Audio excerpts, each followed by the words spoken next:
Good morning, class. This morning, I will be your teacher in TEL-E. My name is Janelo Essential. So let's all stand for a prayer, class. Any volunteer to lead a prayer? Okay, take your seats. Are there any absent today, class? Is there any assignment regarding to our last lesson? Before we proceed to our new lesson, let's have an activity. I have here a pictures of kitchen tools and equipment. All you have to do, class, is to identify the names of each tools and equipment. So, let's start. Are you ready, class? So, what do you call this equipment, class? Okay, very good. It is refrigerator. And another one, class. This one. Okay, measuring cup. This one. Okay, it's called oven. This one, another. Okay, very good. It's called cutting board. And the last one is called blender. Who among you here who wants to be a smart student? If you want to be a smart student, class, you should follow this meaning.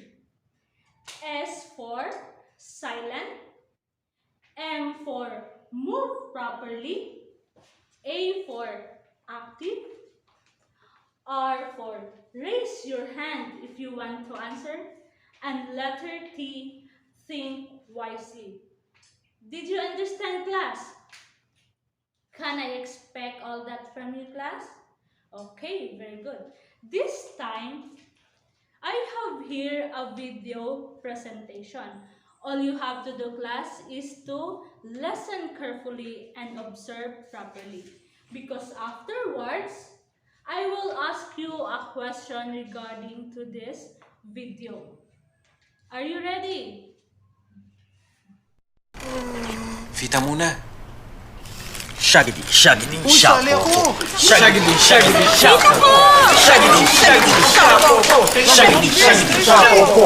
Shaggedy, shaggedy, Pwede shapo. matamis. Shaggedy, shaggedy, Akin ang tira mo. Pwede na yan. shapo. Shaggedy, shaggedy, shapo. Shaggedy, shaggedy, shapo. Mali! Lagyan mo muna kasi!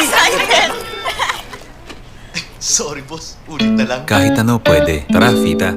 Are you familiar of that commercial, class? Do you know what kind of appetizer they prepare? Then, do you want to know how to prepare it? Okay, this morning our lesson is all about canapé.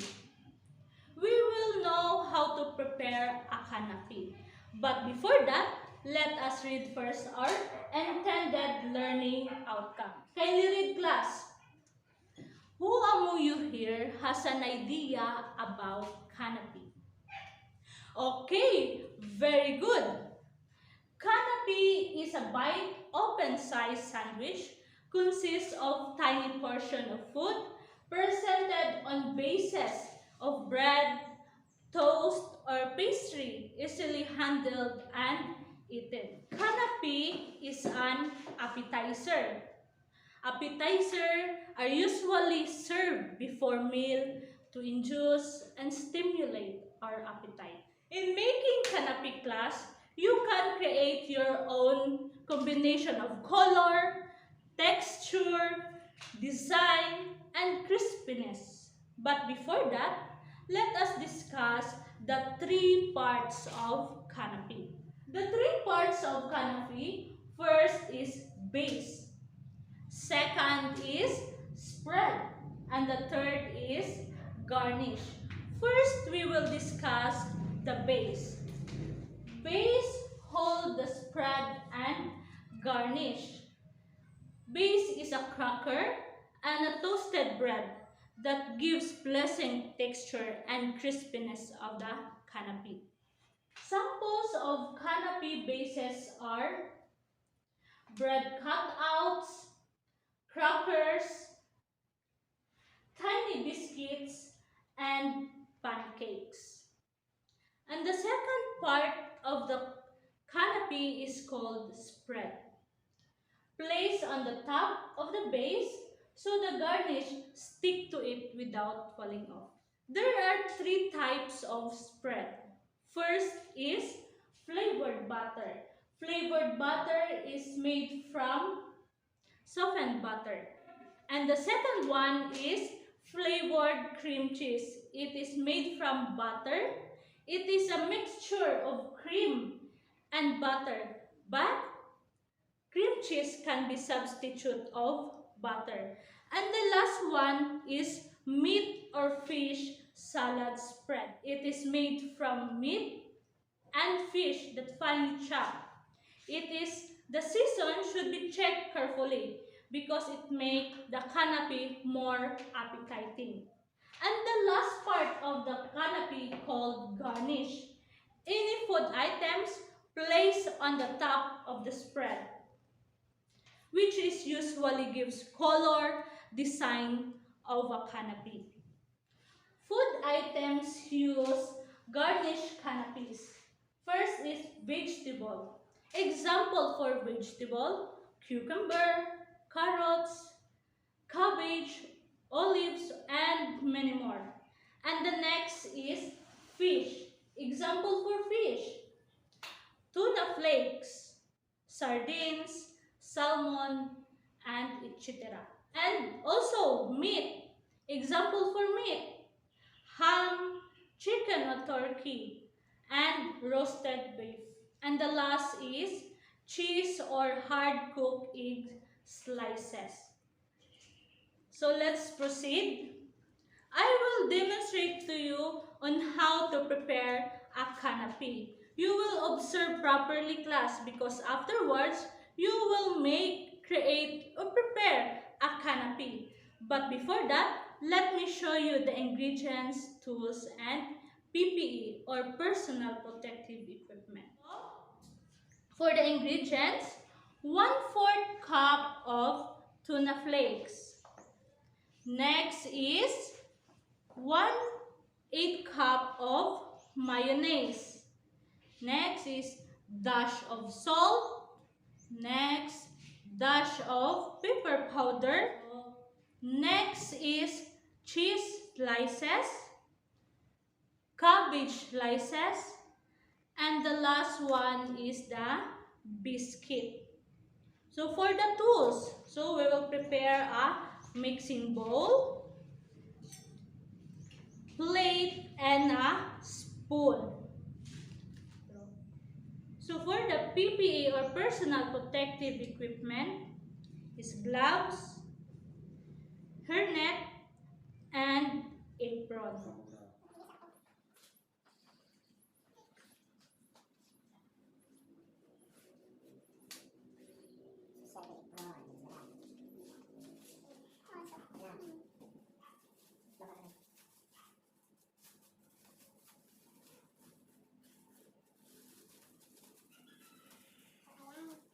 So now let's proceed. Step number 1. Place the mayonnaise,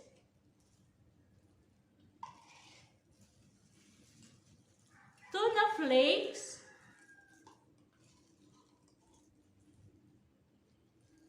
then dash of salt,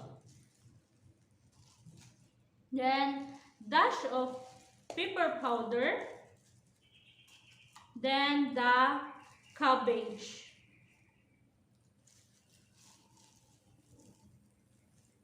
So, mix well until it will combine.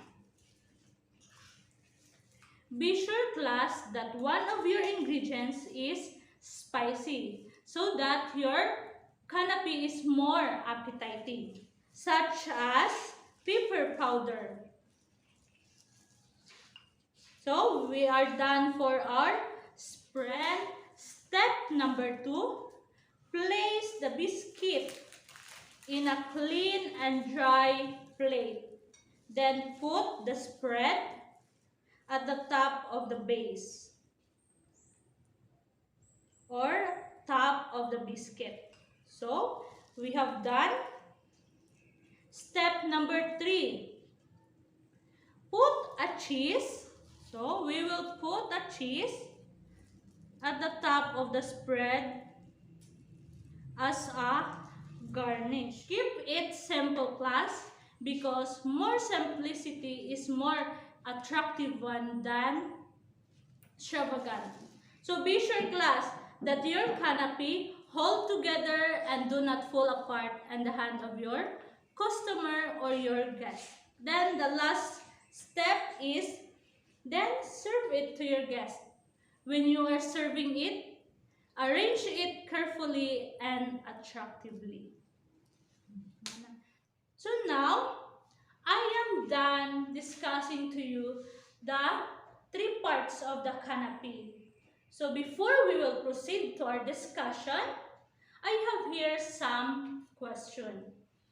Who among you here can identify what is canopy? Next, what is the importance of canopy? And the last is, why do we need to know how to prepare a canopy?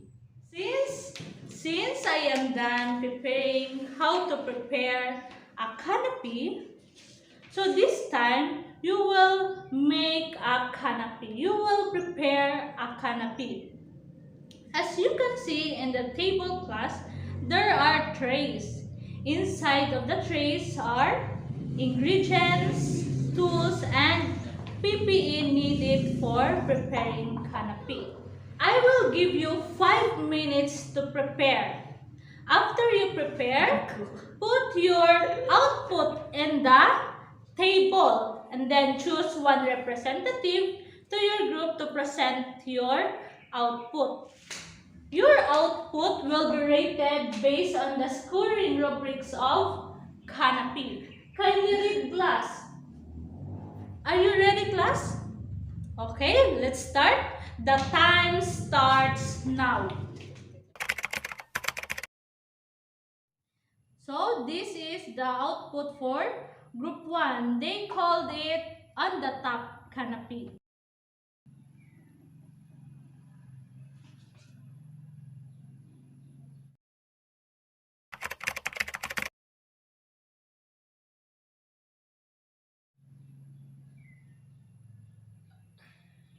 And for the group 2, they called it seaside canopy.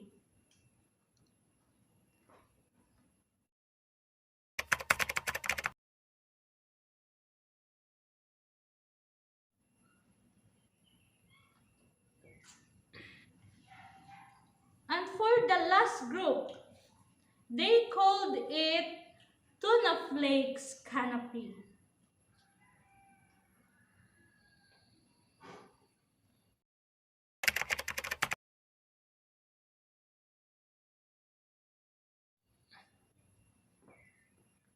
So give hands for everybody. And now we are done in our activity. So let's proceed. Kindly get 1/2 sheet of paper and answer this activity. So I will give you 5 minutes to answer it. Then pass your paper at the count of 5. 1, 2, 3, 4, and 5. In your assignment, prepare a canopy in your house or boarding house. Make your own video that shows you are preparing a canopy. Send it to my messenger. Just search Jenelo Sincil on my Facebook. Thank you for your cooperation and God bless to each and everyone. Goodbye.